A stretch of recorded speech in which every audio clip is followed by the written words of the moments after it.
بسم اللہ الرحمن الرحیم وَلَقَدْ يَسَّرْنَا الْقُرْآنَ لِلذِّكْرِ فَهَلْ مِن مُّدَّكِرٍ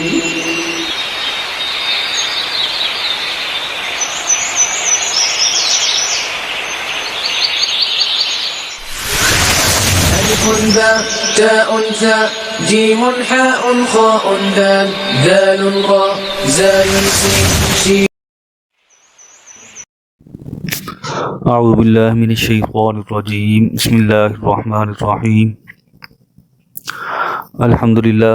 ہمارے مکمل قرآن پاک کا ترجمہ اور مختصر تشریح کے اسباق شروع ہیں. ان اسباق کے اندر ہم لفظ و لفظ ترجمہ، عربی گرامر کے لحاظ سے ترجمہ، لفظی اور اصطلاحی معانی اور با محاورہ ترجمہ تفصیل سے پڑھیں گے انشاءاللہ. مزید قرآن پاک کے اندر مترادف الفاظ کی تعریف اور تشریح خاص طور پر سیکھیں گے. مثلا رحمان اور رحیم میں کیا فرق ہے، تدبر اور تفکر میں کیا فرق ہے، شعور اور جاننا میں کیا فرق ہے، قرآن پاک میں ظالم سے کیا مراد ہے، شک، ریب اور ظن میں کیا فرق ہے، اور اسی طرح کے انشاءاللہ دوسرے الفاظ ہم فردن سیکھیں گے.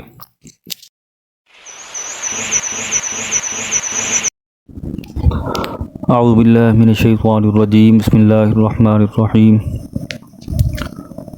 سورۃ البقرہ مدنیہ.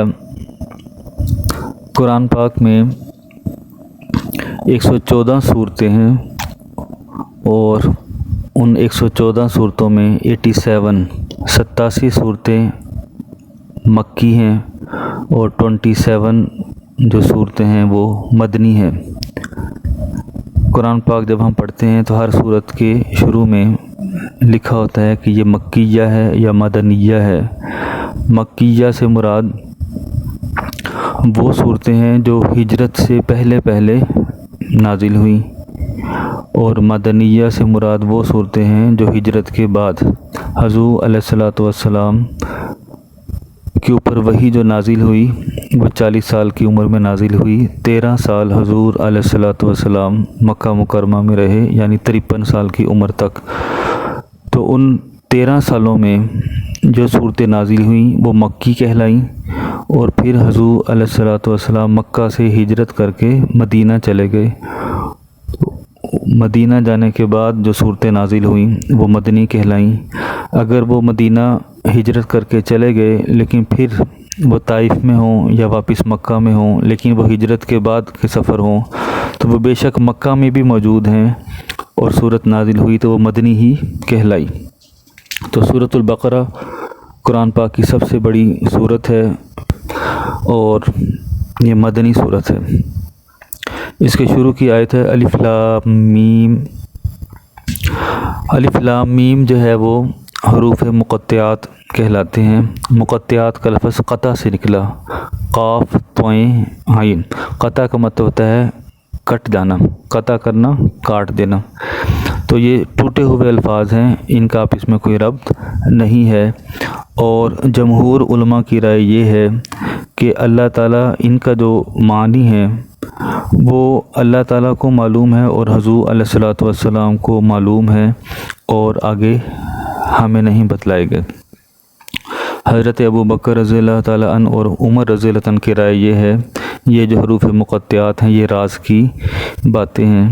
یہاں پہ ایک لفظ آیا جمہور علماء کی. جب ہم کتابیں پڑھتے ہیں، اسلامی کتابیں پڑھتے ہیں، فقہ کی، قرآن کی تفاسیر پڑھتے ہیں، احادیث پڑھتے ہیں، تو 3 قسم کے علماء ہوتے ہیں. ایک کو متقدمین کہتے ہیں، ایک کو متاخرین کہتے ہیں، اور ایک کو جمہور علماء کہتے ہیں. متقدمین علماء وہ ہوتے ہیں جو تقریباً پہلے 1000 سال، 1000 ہجری تک، جیسے بھی 1443 یا 44 ہجری جیسے چل رہا ہے، تو پہلے 1000 سال ہجرت کے جو علماء آئے ان کو متقدمین کہتے ہیں، مطلب وہ پہلے والے تھے، تقدم تھا، اور اس کے بعد جو علماء کرام کا گروپ آیا اس کو متاخرین یعنی جو تاخیر سے آئے۔ تو متقدمین کی رائے کو بھی دیکھا جاتا ہے، متاخرین کی رائے کو بھی دیکھا جاتا ہے، اور جمہور علماء ایک تیسرا گروپ ہے۔ یہ علماء کا وہ گروپ ہے جن کی باتوں کی سند احادیث کے حوالے سے حضور علیہ الصلوۃ والسلام تک جاتی ہے، تو ان علماء کا جو گروپ ہے اس کو جمہور علماء کہتے ہیں۔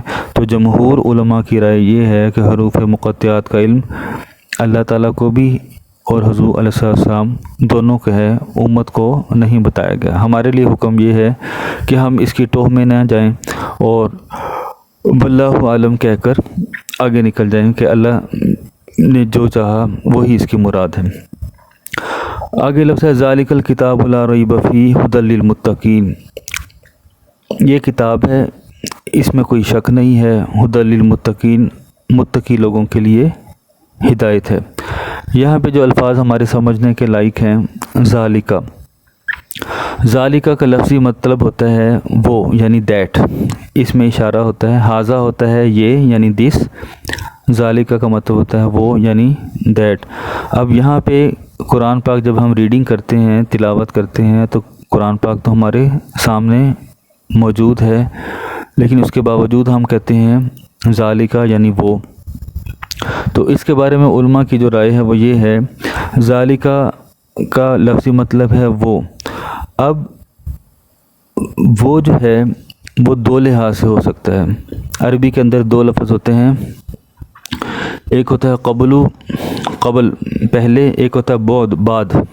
بعد کا مطلب بعد، دور۔ بعدو بعد میں ہوتا ہے اور بعد ہوتا ہے دور۔ اب دوری جو ہے وہ دو لحاظ سے ہو سکتی ہے، یا تو مکان کے لحاظ سے کہ وہ جو چیز پڑی ہوئی ہے وہ دور پڑی ہوئی ہے، واقعی جو ہے وہ دور ہے، اور دوسرا یہ کہ رتبے کے لحاظ سے بہت اونچی ہے، ہماری پہنچ سے بہت دور ہے۔ تو دونوں لحاظ سے ذالکہ کا ترجمہ آ سکتا ہے کہ یہ رتبے کے لحاظ سے کیونکہ بہت اونچا تھا تو اس لیے وہ آ گیا کہ وہ اونچی کتاب، اور مکان کے لحاظ سے کہ کیونکہ لوح محفوظ پر تھا تو اس لحاظ سے بھی ذالکہ کا لفظ آیا۔ تو اب اس کا ترجمہ جو ہے وہ بھی کر سکتے ہیں اور یہ بھی کر سکتے ہیں، دونوں طرح سے اس کا ترجمہ ٹھیک ہے۔ الکتاب سے مراد قرآن پاک ہے۔ جب بھی قانون ہے عربی کے اندر، کسی بھی لفظ کے ساتھ اگر الف لام آ جائے تو وہ ناؤن ہوتا ہے، اسم ہوتا ہے، اور اگر لفظ کے آخر میں دو زبر، دو زیر یا دو پیش آ جائے تو تب بھی اسے ناؤن یعنی اسم کہتے ہیں۔ آگے لفظ ہے لا ریب، نہیں ہے شک۔ ریب کا مطلب شک۔ اب یہاں پہ ہم دیکھتے ہیں کہ ہمارے پاس چار قسم کے مترادفات ہیں۔ ایک ہوتا ہے ریب، اس کا مطلب بھی شک ہوتا ہے۔ ایک ہوتا ہے ظن، اس کا مطلب بھی شک ہوتا ہے۔ اور ایک ہوتا ہے وہم، اس کا مطلب بھی شک ہوتا ہے۔ اور تیسرا خود قرآن مجید میں شک کا لفظ، لفی شک کی من، شک جو ہے وہ خود عربی کا ہی لفظ ہے۔ تو اب یہاں پر ان چاروں کے اندر آپس میں اگر ہم موازنہ کریں، کمپیریزن کریں، تو ان میں فرق کیا ہے کہ شک جو اصل لفظ ہے قرآن مجید میں جو استعمال ہوا عربی کا شک، تو شک کی کیفیت وہ ہوتی ہے کہ 50-50 ہوتا ہے، 50% لگتا ہے کہ چیز ٹھیک ہے، 50% لگتا ہے کہ نہیں چیز غلط ہے۔ جبکہ ظن میں ٹھیک ہونے کا جو ہے وہ گمان زیادہ ہے، ہم کہہ سکتے ہیں 51% یا اس سے زیادہ گمان ہے کہ یہ چیز ٹھیک ہے، اور 49% یا اس سے کم اگر ہمیں ہے شک کہ ٹھیک نہیں ہے تو پھر ہم اسے ظن کہیں گے۔ شک میں 50-50 ہوتا ہے، ہاں یا نہ۔ ظن میں ہاں کا گمان زیادہ ہے، نہ کا گمان کم ہے۔ جو وہم ہوتا ہے جسے ہم غلط تلفظ کے ساتھ وہم بھی کہتے ہیں، اصل لفظ ہوتا ہے وہم۔ وہم جو ہوتا ہے اس کے اندر ہاں کا جو عنصر ہے وہ کم ہے، نہ کا عنصر زیادہ ہے، ہونے کا یقین جو ہے وہ کم ہے، نہ ہونے کا یقین زیادہ ہے۔ اور چوتھی جو چیز ہے ہمارے پاس وہ ہے ریب۔ ریب کا مطلب شک یعنی 50-50 ہے، جیسے ہم نے ابھی شروع میں پڑھا کہ 50% ہونے کا یقین، 50% نہ ہونے کا یقین۔ ریب میں اور شک میں صرف ایک فرق ہے کہ ریب ایسا شک ہوتا ہے جس کے اندر تہمت بھی ہو، جیسے کہ کفار کہتے تھے کہ ان کو اللہ تعالیٰ نے کہا کہ اگر تمہیں اس میں کوئی شک ہے تو فاتو بسورہ، تم کوئی صورت جو ہے وہ بنا کے لے من مثلہ، اس کے جیسی۔ تو ایسا شک جس کے اوپر لوگ الزام بھی لگائیں تو اس کو ریب کہتے ہیں۔ تو یہاں پہ لفظ قرآن مجید کے لیے لا ریب، کہ اس میں کوئی شک نہیں ہے، کہ مطلب جو آپ الزام لگاتے ہیں وہ سب کے سب باطل ہیں، غلط ہیں۔ آگے ہے فی کا مطلب میں ہی اصل میں ہو تھا، ہو کا مطلب ہوتا ہے ہز کا مفہوم بھی دیتا ہے، ہم کا مفہوم بھی دیتا ہے، تھرڈ پرسن سنگولر کے لیے آتا ہے۔ اور یہاں پر اس کا ترجمہ آئے گا کہ اس میں کوئی شک نہیں ہے، اس میں کوئی شک نہیں ہے تب بھی ٹھیک ہے، اس میں کوئی شک نہیں ہے تب بھی ٹھیک ہے، دونوں ترجمے اس کے ٹھیک ہیں۔ ھدی للمتقین، اور یہاں سے مراد یہ ہے قرآن پاک، فی ہی اس میں کوئی شک نہیں ہے، قرآن پاک میں کوئی شک نہیں ہے۔ ھدی للمتقین، ہدایت ہے متقین کے لیے۔ متقین کی جو جمع ہے وہ متقی ہے، اصل لفظ تھا اتقا یتقی، ڈرنے والا، بچنے والا۔ متقی کی جو سب سے سادہ جو ڈیفینیشن ہے، جو تعریف ہے، وہ یہ ہے کہ ہر گناہ کی طرف مائل ہونے والی چیز سے بچنا۔ مطلب ایک تو ہوتا ہے گناہ سے بچنا، اور دوسرا یہ ہے گناہ کی طرف مائل ہونے والی ہر چیز سے بچنا، اس کو کہتے ہیں تقوی، اور تقوی کرنے والا آدمی متقی کہلائے گا۔ الذین یؤمنون بالغیب ویقیمون الصلاۃ ومما رزقناہم ینفقون۔ الذین، وہ سب لوگ جو یؤمنون ایمان لاتے ہیں، بالغیب غیب پر، ویقیمون اور وہ سب قائم کرتے ہیں، الصلاۃ نماز، ومما اور اس سے جو رزقنا ہم نے رزق دیا، ہم ان سب کو، ینفقون وہ سب خرچ کرتے ہیں۔ الذین جو ہے یہ اسماء موصولہ میں ہے، الذی وہ ایک جو، اللذانی وہ دونوں جو، الذین وہ سب جو، یؤمنون ایمان لاتے ہیں۔ یہاں پہ جو ہمارے سمجھنے کی بات ہے، ایک ہوتا ہے ایمان لانا، ایک ہوتا ہے اسلام لانا۔ ایمان لانا اور اسلام لانا میں بہت تھوڑا سا فرق ہے۔ ایمان کا تعلق دل کے ساتھ ہوتا ہے۔ اگر ایک بندہ گنگا ہے، اپنی زبان سے کلمہ نہیں پڑھ سکتا، لیکن اس کے دل میں یہ ہے کہ اللہ تعالیٰ ایک ہے، تو اس کا ایمان مکمل ہے۔ ایمان کا تعلق دل کے ساتھ ہوتا ہے۔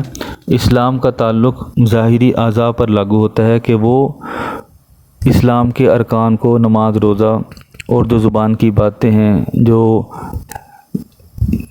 بدن کی باتیں ہیں، وہ سب کی سب کو بجا لائے۔ اور دونوں لازم و ملزوم ہیں، اور دونوں کا مجموعہ جو ہے وہ ہمارا دین مکمل ہوتا ہے۔ مختلف علماء کی مختلف رائے ہیں، جو مشہور رائے ہیں وہ یہاں پہ ڈسکس کی جا رہی ہے۔ یؤمنون بالغیب، جو غیب پر ایمان لاتے ہیں۔ غیب کی کیا تعریف ہے؟ یہاں پہ غیب سے مراد وہی ہے، اور یہ اصل میں مصدر ہے، اور اسی کا اسم فاعل بنتا ہے غائب، جسے ہم انگلش میں تھرڈ پرسن سنگولر کہتے ہیں، غائب۔ تو غیب جو ہے یہ مصدر ہے، اور اس کی جو اصطلاحی معنی ہے وہ یہ ہے کہ ایسی چیز جو ہمارے حواس سے غائب ہو، حواس سے پوشیدہ ہو۔ حواس ہمارے دو قسم کے ہوتے ہیں، ایک حواس ظاہری ہوتے ہیں، ایک حواس باطنی ہوتے ہیں۔ حواس ظاہری ہمارے 5 ہیں، حواس خمسہ بھی انہیں کہتے ہیں۔ ہم دیکھ سکتے ہیں، سن سکتے ہیں، بول سکتے ہیں، چکھ سکتے ہیں، سونگھ سکتے ہیں اور محسوس کر سکتے ہیں۔ تو یہ ہمارے حواس خمسہ ہیں۔ اور جو ہماری عقل ہے، جو فہم ہے، جو سمجھ بوجھ ہے، یہ ہمارے حواس باطنہ میں ہے۔ تو نتیجہ یہ نکلا کہ جو عقل بھی جس کا ادراک نہ کر سکے، اور ہماری آنکھ، ہمارے ناک، ہماری زبان، ہمارے کان اور ہماری سکین، ہماری جلد، ہماری چمڑی جو ہے وہ بھی جس چیز کا ادراک نہ کر سکے، وہ غیب ہے۔ الذین یؤمنون بالغیب، اور یہاں پہ غیب سے مراد وہی ہے۔ ویقیمون الصلاۃ، اور وہ قائم کرتے ہیں نماز۔